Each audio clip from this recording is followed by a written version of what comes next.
and I'm back in another makeup tutorial, and today's gonna be a Kathryn Bernardo inspired makeup tutorial look again because I have seen na medyo popular yung views nung last Kathryn Bernardo inspired makeup look ko. So I just wanted to recreate this look because at the moment ito yung parang fresh lang and like very everyday, like peachy pink look na appropriate siya. I think really all ages, but ito yung look na Kathryn always goes for, like a monochrome eye, cheeks, and lip look. So if you want to know how I do this look, please keep on watching. Ayan po ang ating photo inspiration. I-zoom in. Okay, ito naman, mga besh.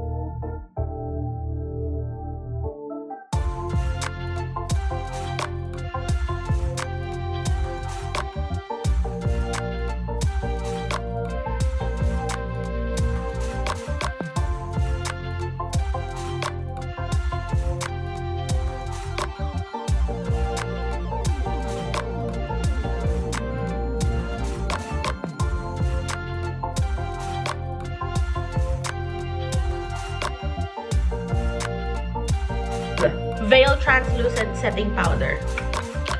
It reminds me of what do you call this one? Laura Mercier.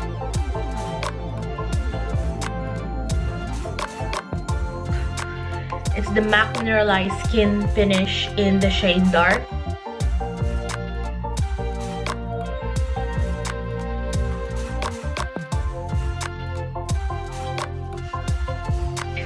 But this is the Benefit Blush Bar, and this is in a set.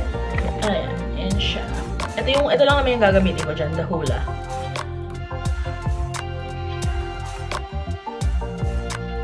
Maliit po kasi yung mukha ni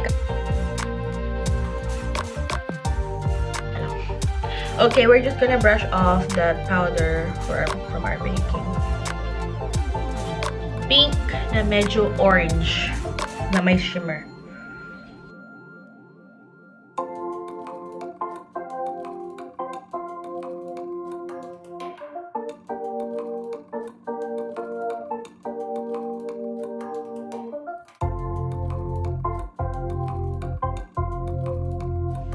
Becca Rose Gold.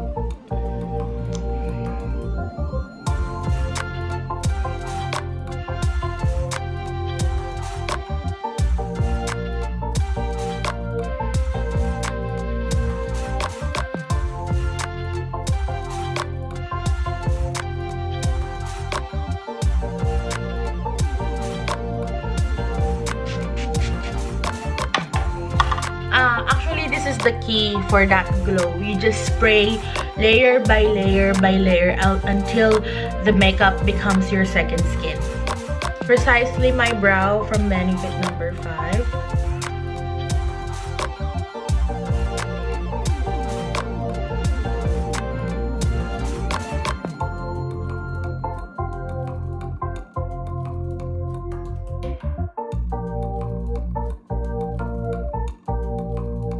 At dahil medyo weird yung kilay ko dito, I'm just gonna use a brow pen.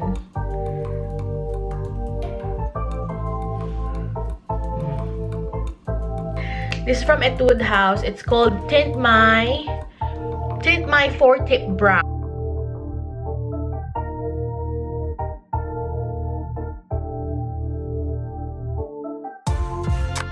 Of course, the primer that I'm gonna use is by MAC. This is the Prep and Prime 24-Hour Extended Base Primer, Extend Eye Base Primer, and e.l.f. Concealer Brush. Very fluffy lang siya. Bakit ito? Because gusto ko lang ng madalian. And then, my favorite, MAC Soft Brown.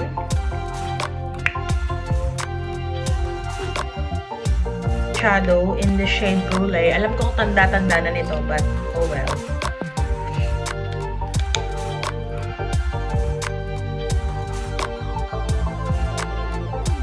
Alala nyo ba noon, Brulee used to go first as an eyeshadow lid base, and then you're gonna top it off with the shimmery eyeshadow, or you know.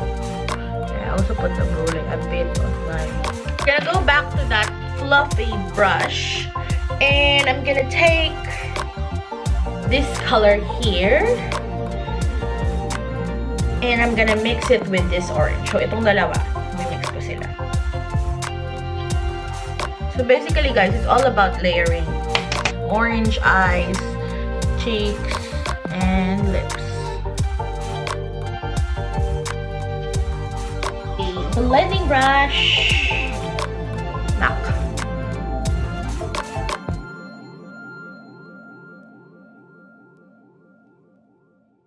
Lower lash line, I'm gonna use these two colors again. The one we used for the base.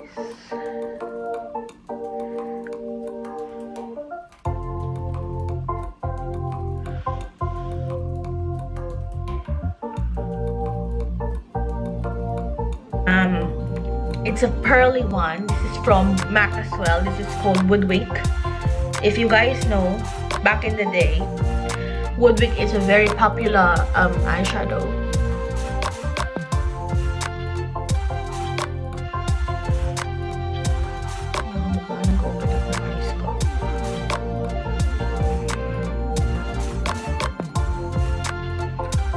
So tight line from Clio. This is Sharp So Simple from Clio.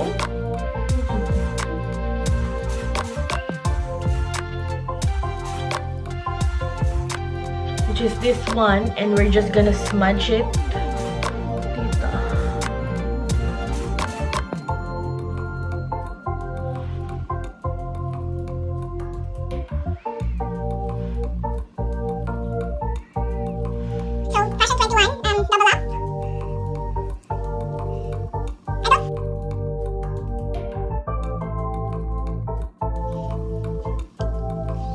Style Nanda in Daffodil.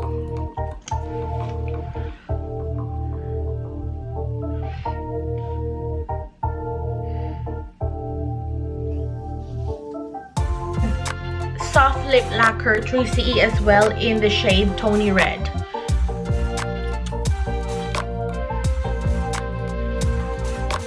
Konti lang. Use the Graded Glow as well. I'm just gonna pick Opal. And Moonstone.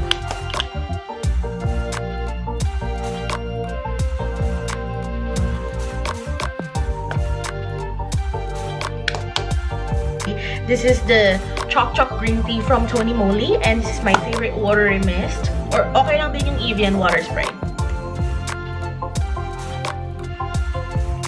I avoid my eye area because my mascara is not waterproof.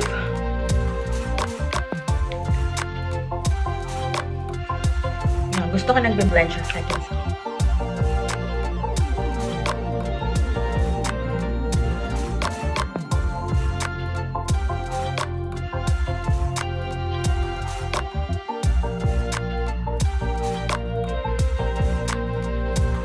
Alright guys, I'm just gonna do my hair and then I'll be back.